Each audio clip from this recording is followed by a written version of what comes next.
আসসালামু আলাইকুম everyone, welcome to my new video.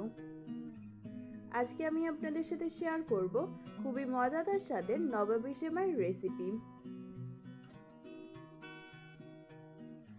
নবাবী সেমাই বানানোর জন্য আমি প্রথমেই একটি প্যানের ভিতর পরিমাণ মতো ঘি দিয়ে দেব। এরপর একে একে এর ভিতরে দিয়ে দেব এলাচ, দারুচিনি এবং বাদাম কুচি। তারপর এগুলোকে খুব ভালোভাবে ভেজে নিতে হবে। ভাজা হয়ে গেলে এর ভিতরে দিয়ে দেব লাচ্চা সেমাই। এরপর আবারও সবকিছুকে ভেজে নিতে হবে। তারপর আমি এর ভিতরে দিয়ে দেব স্বাদমতো চিনি। আপনারা এখানে চিনির পরিমাণটা বাড়িয়ে বা কমিয়ে দিতে পারেন। তারপর আমি এর ভিতরে দিয়ে দেব গুঁড়া দুধ। গুঁড়া দুধ ব্যবহার করার ফলে এর টেস্টটা আরো অনেক ভালো আসবে। এরপর এই সবগুলো উপকরণকে ভেজে রেখে দেব। এবার আমি ক্রিম তৈরি করে নেব। এজন্য প্রথমেই একটি প্যানের ভিতর পরিমাণ মতো লিকুইড দুধ দিয়ে দেব। অন্য একটি বাটিতে কাস্টার্ড পাউডার এবং পরিমাণ মতো পানি দিয়ে মিক্স করে নেব। এবার মিশ্রণটি দুধের ভিতর দিয়ে দেব।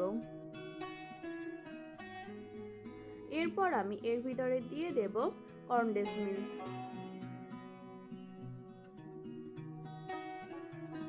এরপর আমি সবগুলো উপকরণকে জাল করে ঘন করে নেব। তারপর আমি একটি বাটিতে ভেজে রাখা সেমাইয়ের একটি লেয়ার দিয়ে দেব। এরপর আমি এর উপরে দিয়ে দেব তৈরি করে রাখা ক্রিম। তারপর এর উপরে আবারও ভেজে রাখা সেমাই বিছিয়ে দেব।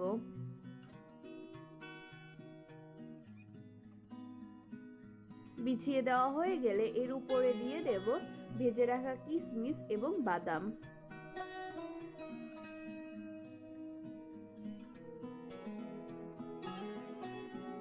যেহেতু নবাবী সেমাই ঠান্ডা খেতেই বেশি মজা লাগে, তাই সেমাইগুলোকে ফ্রিজে 1 ঘন্টার জন্য সেট হতে রেখে দেব।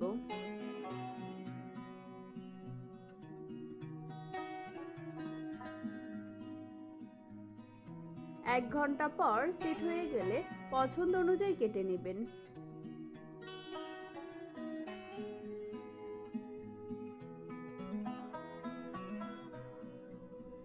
তাহলে রেডি আমাদের উপরে ক্রাঞ্চি এবং ভিতরে ক্রিমের লেয়ার দিয়ে তৈরি অসাধারণ স্বাদের নবাবী সেমাইয়ের রেসিপি।